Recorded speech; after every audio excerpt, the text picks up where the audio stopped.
Vamos a la hora anticáncer y el momento para hablar de cáncer de vejiga ha llegado y tenemos a un experto invitado el día de hoy. Estamos con el doctor Pedro Cáceres Guerrero.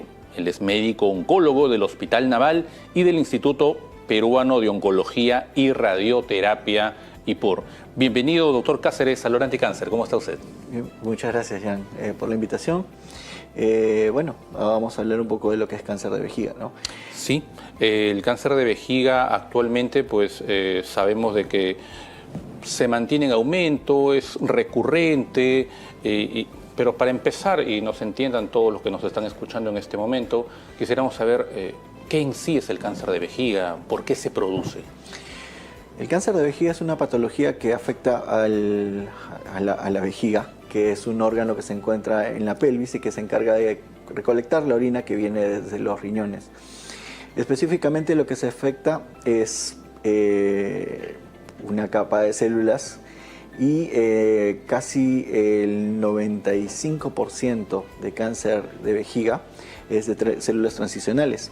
Hay porcentajes que son menores de otros tipos, como son sarcomas, que es un 1%, el papilar, que representa casi un 3%, y este conjunto, porque en realidad vendría a ser un conjunto de enfermedades, son las que van, dependiendo obviamente del estadio clínico, van a poder ser tratadas y poder lograr un éxito con los tratamientos, ¿no?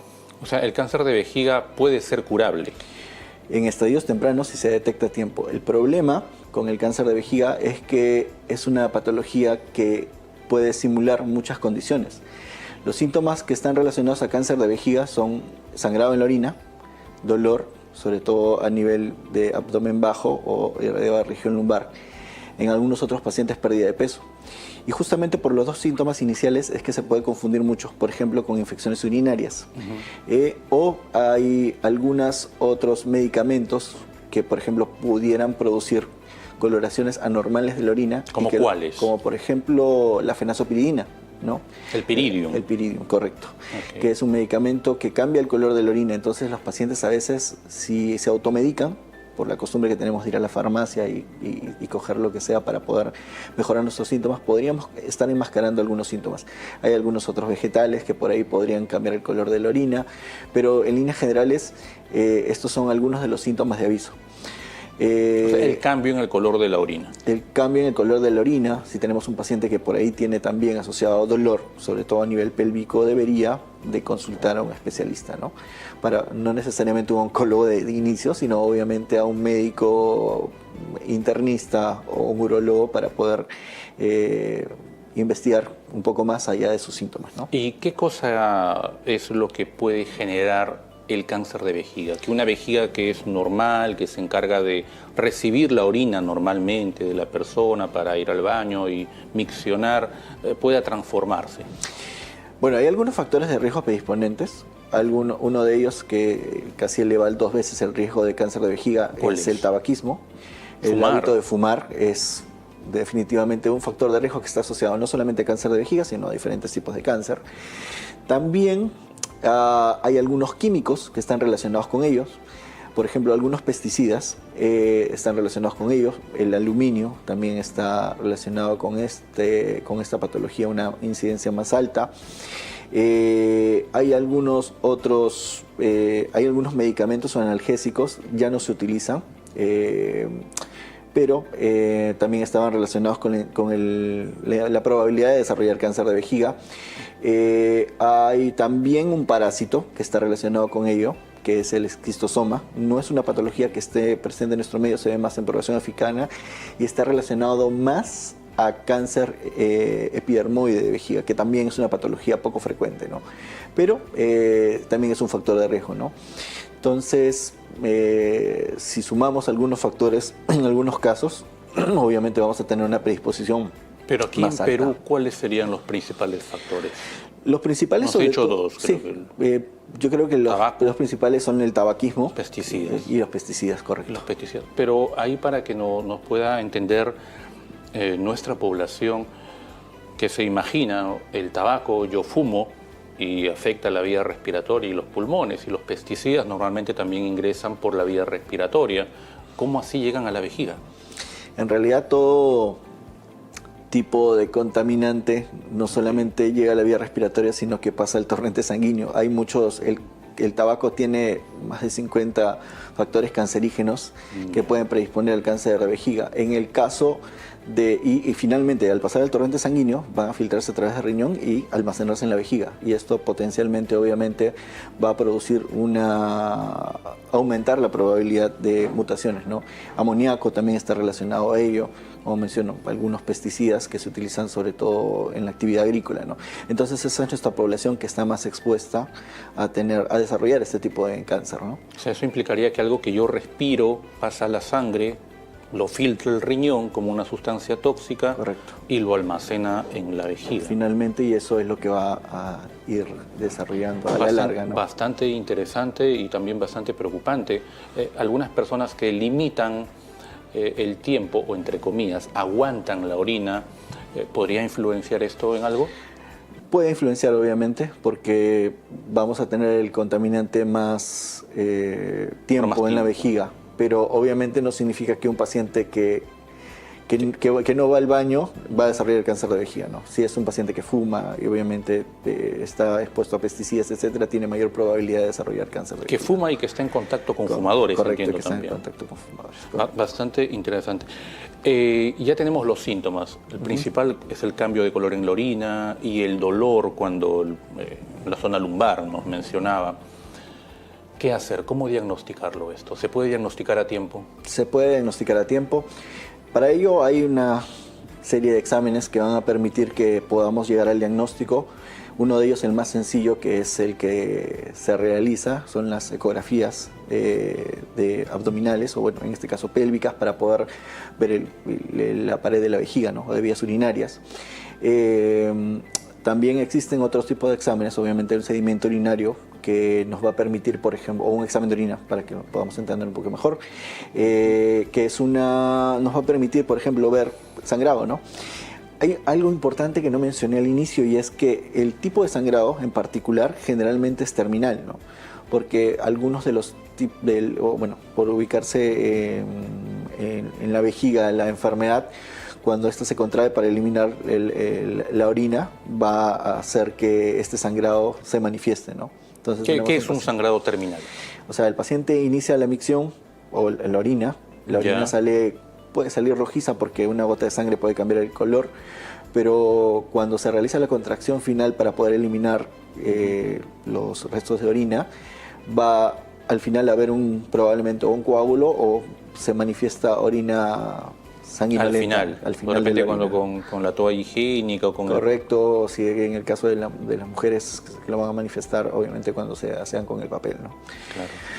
Pero es una de las particularidades. Entonces, sí, vuelvo a la parte en la que estábamos hablando sobre los exámenes auxiliares. La ecografía es importante, el examen de orina es importante, también son algunas otras técnicas de imágenes, como por ejemplo, que ya son más especializadas cuando ya tengo una sospecha un poco más clara, como son una tomografía computarizada o puede ser una resonancia magnética, ¿no? Hay otros tipos de técnicas de imágenes que ya son cuando tengo el diagnóstico y tengo una enfermedad de alto grado, como son un estudio de fusión, medicina nuclear, como es un PET scan, ¿no? Pero eso es ya en casos seleccionados. Ok. Y una vez que lamentablemente se tenga el diagnóstico de cáncer de vejiga, de los tipos frecuentes e infrecuentes que nos han manifestado, ¿qué opciones de tratamiento tenemos? Como sabemos, el cáncer de vejiga, como hemos mencionado a lo largo del programa, es importante el estadio clínico. Mientras más temprano yo vaya al médico, más sencillo va a ser que podamos llegar a un diagnóstico. En estadios tempranos, el cáncer de vejiga tiene una chance de curación. Va a ir desde técnicas como son simplemente una resección transuretral de la vejiga, si es una enfermedad que no compromete la capa muscular de la vejiga, como puede ir hacia técnicas de quimioterapia antes o cirugía primaria, o quimioterapia adyuvante, ya en escenarios en los cuales la enfermedad está fuera de la vejiga, como es en la enfermedad metastásica.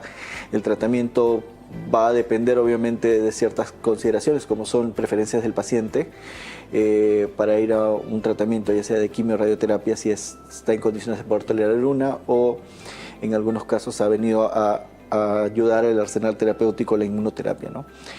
Pero todo esto no va a ser posible si obviamente no consultamos a un especialista y para poder para poder diagnosticarlo en estadios tempranos. Entonces, si nosotros diagnosticamos el cáncer de vejiga en un estadio clínico 1, la primera opción va a ser la cirugía. Ahí va a haber alguna variación o sea, en saber, primero, el cáncer de vejiga en términos prácticos se divide también en si hay compromiso de la capa muscular o no. Cuando no hay compromiso de la capa muscular, el tratamiento es un poco más sencillo, por de alguna manera decirlo, ¿no? Y cuando está en la piel externa, correcto, solamente en la capa superficial, en la mucosa. Y las chances de curación son más altas. Okay. A diferencia porque por ejemplo hablamos de que en una enfermedad in situ tenemos una probabilidad de un 90% de curación. Altísima. Altísima. En un estadio clínico 1 ya hablamos, esto está alrededor de un 80% y va bajando a medida. Ahí llegamos, por ejemplo, a una sobrevida a 15 años en un paciente con una enfermedad metastásica que a duras penas llega al 15%. Entonces, definitivamente, diagnóstico temprano, mayores alternativas de curación. Obviamente también va a depender del tipo histológico y también va a depender del compromiso o no de la capa muscular. O sea, son ciertas variables que van a influir, pero definitivamente un diagnóstico temprano nos va a permitir un tratamiento oportuno y de esa manera mayores probabilidades de curación, ¿no? Cuando nos habla de los tipos histológicos, ¿se refiere a que hay diferentes tipos de cáncer de vejiga? Correcto, hay diferentes tipos. Inicialmente mencionamos algo muy superficialmente. Transicional. El transicional, pero también hay otros tipos que son menos frecuentes, obviamente tienen un comportamiento diferente y por lo tanto, como por ejemplo son los adenocarcinomas, que no son muy frecuentes, pero que son un reto en su tratamiento y generalmente suelen debutar ya metastásicos en muchos casos, ¿no? Pero bueno, como vuelvo a mencionar, va a depender mucho del estadio del debut, del compromiso no de capa muscular, del tipo histológico, son ciertas variables que van a influir. La edad también es un factor pronóstico muy importante. Pacientes menores de 65 años, no fumadores, por ejemplo, son considerados pacientes de bajo riesgo, que tienen un mejor pronóstico, a diferencia de un paciente que tiene una edad de 75 años, que es fumador.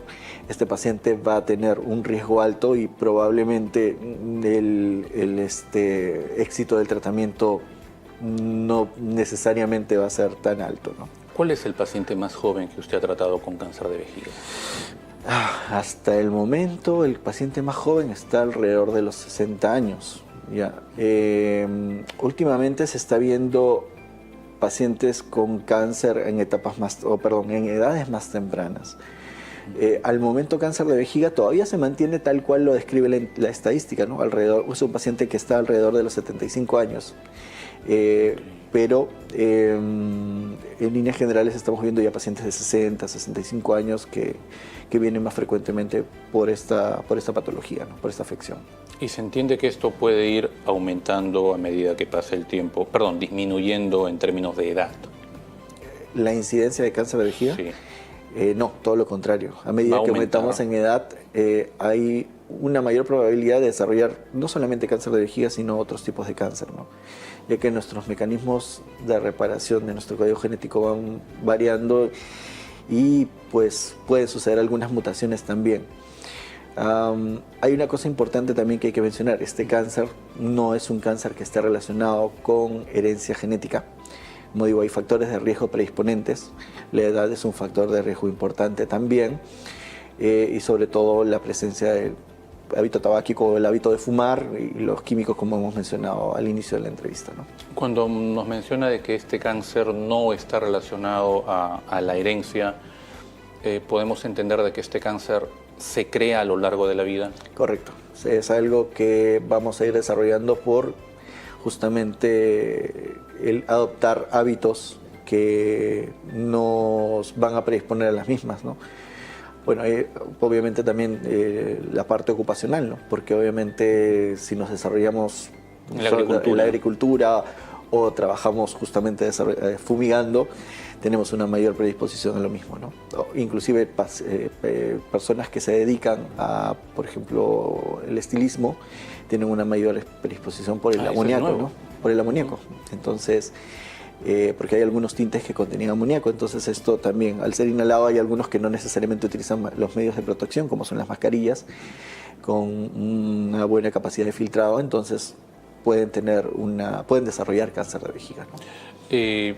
Una pregunta así al azar, ¿y estos tintes que utilizan las damas que contienen amoníaco también podrían penetrar el cuero cabelludo y entrar a circulación, o eso es más difícil? Es más difícil, es más por inhalación.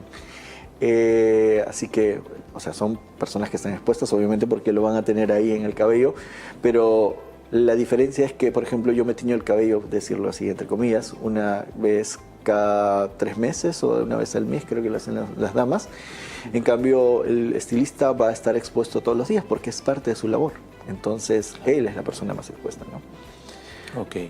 Es bastante entendible entonces de que el cáncer de vejiga no es hereditario. El cáncer de vejiga lo creamos inconscientemente exponiéndonos a factores que no conocemos, pero que ahora ya lo sabemos. Entonces, tomar conciencia del hábito de fumar, los cuidados cuando estemos laboralmente expuestos a amoníaco, como las damas o el estilismo, las personas que trabajan con pesticidas, y saber de todas maneras de que siempre puede haber posibilidad de tratamiento con alta posibilidad de cura cuando esto sea diagnosticado tempranamente.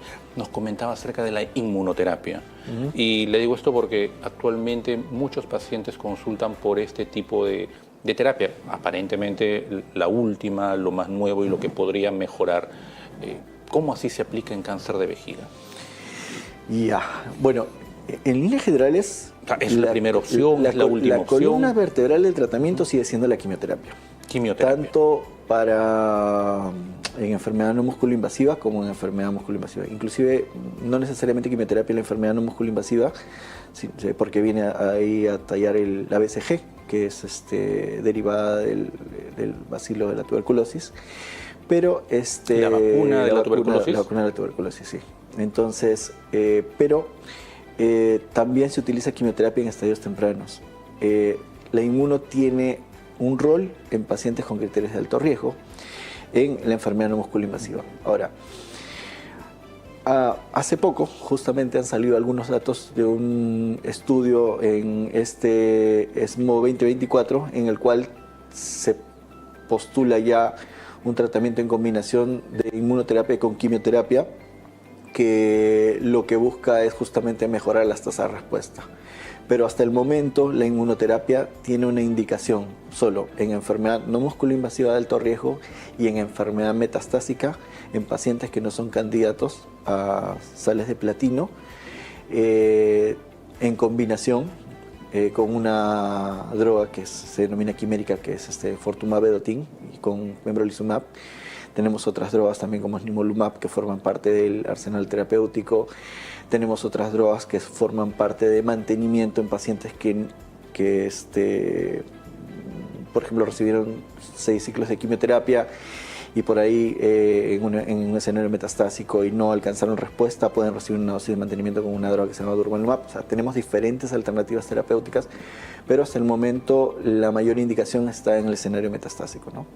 O sea, puede utilizarse inmunoterapia, pero siempre y cuando su médico oncólogo tratante evalúe todas las múltiples opciones que se tienen y el mayor beneficio que le pueda brindar al paciente, obviamente. Correcto, o sea, en este momento disponemos afortunadamente de múltiples alternativas. No existe una droga que sea la panacea y que resuelve todo.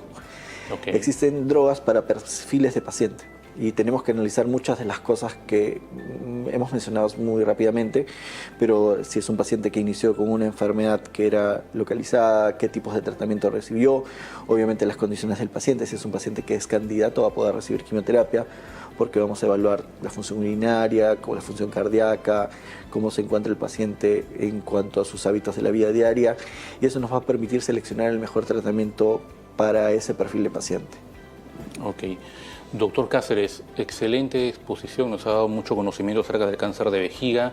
¿Qué consejos le daría a todos los pacientes que están en este momento atravesando esta patología, esta enfermedad? Y también, ¿qué consejo le daría a los pacientes para evitar esta enfermedad? Bueno, lo primero que les diría es que pues tenemos que hacer mucha actividad física, dejar el hábito de fumar.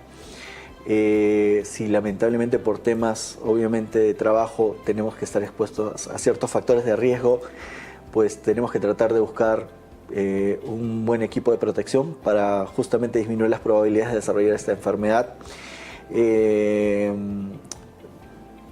Consultar a un médico tempranamente para poder tener un diagnóstico oportuno y poder tener éxito en el tratamiento.